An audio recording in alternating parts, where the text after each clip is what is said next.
Berikut ini isi sebuah ungkapan tentang negeri yang dianugerahi Tuhan sumber daya alam yang sangat luar biasa. Satu, kita booming minyak di tahun 70-an. Pada saat itu, ternyata rakyat dan negara nggak dapat apa-apa. Malah anehnya, Pertamina hampir bangkrut. Pertanyaan berikutnya, kemana duitnya? Berikutnya adalah di tahun 80-an, kita booming kayu. Yang kemudian hutan Sumatera dan Kalimantan dibabat habis, dijual oleh oligarki rakus.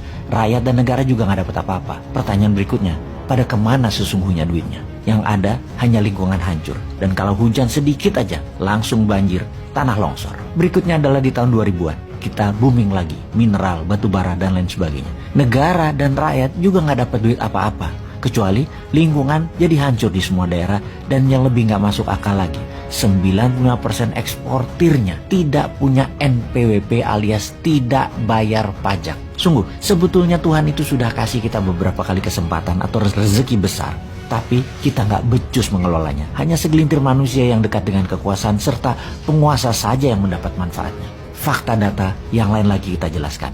Dari tahun 2000 hingga sekarang tahun 2022, GDP per kapita naik 250%, yaitu kontribusi zaman Pak SBY itu naiknya 215%. Dia beruntung karena harga komoditi naik pada saat itu. Sebelum zaman Pak SBY adalah zaman Ibu Mega, naik 25%-an. Dan zaman sekarang dalam 7 tahun baru naik 10%-an, alias dalam 7 tahun, setahunnya hanya naik 1,5% saja. Sungguh, dalam 7 tahun terakhir ini juga, hutang menumpuk menjadi 6.600 triliun atau naik hampir 4.600 triliun dari hutang negara sebelumnya di tahun 2014. Belum lagi ditambah hampir 2.000 triliunan hutang BUMN yang baru. Maka bisa dikatakan 3 kali kesempatan ditambah kelolaan negara dalam 20 tahun terakhir. Terbukti manajemen kelolaan negaranya juga tidak bisa membuat rakyat sejahtera dan bisa membuat negara Indonesia ini menjadi negara berdaulat yang utuh. Secara ekonomi hampir tidak ada kenaikan berarti. Hanya 10% dalam 10 tahun dipotong inflasi akumulasi 7 tahun.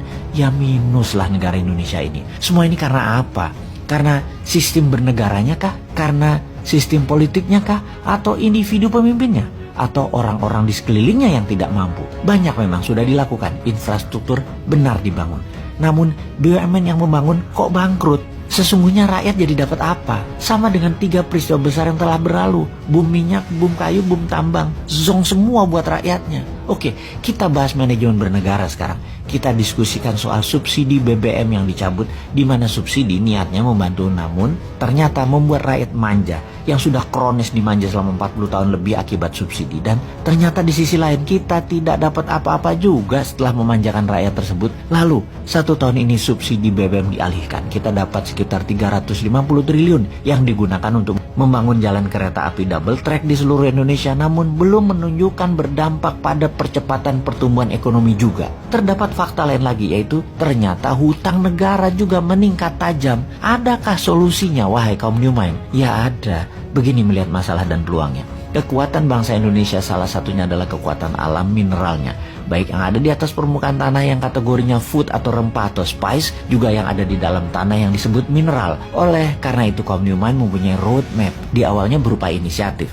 Namanya Spice and Metal Roads Initiative. Spice Road akan membuat Indonesia menjadi food country pengendali pangan dunia, dan Mineral Road akan membuat Indonesia menjadi pengendali mineral. Jadi 99,9% fine metal atas seluruh mineral yang ada di tabel periodik dalam kategori noble metal, PGM atau precious group metal, dan juga metal tanah jarang. Spice Road ada lahan di permukaan tanah dan ada yang di laut. Kita bicara laut dulu. Kita akan berantas illegal fishing. Kapal-kapal nelayan asing terutama Tiongkok akan ditenggelamkan dengan cara keras. Seperti zaman Bu Susi dulu yang ternyata membuat gak nyaman banyak pejabat pro Tiongkok. Dan Bu Susi keluar dari kabinet karena mengganggu income pejabat pro Tiongkok. Kita akan hajar lebih sadis dari Bu Susi ke depannya. Kalau perlu Bu Susi lagi pelaksanaannya dan ditambah power lebih besar lagi dia. Apa yang terjadi kemudian? Pasti industri perikanan cold storage di Filipina, Malaysia, Thailand, Vietnam, dan RRC atau Tiongkok bakal kosong alias tutup.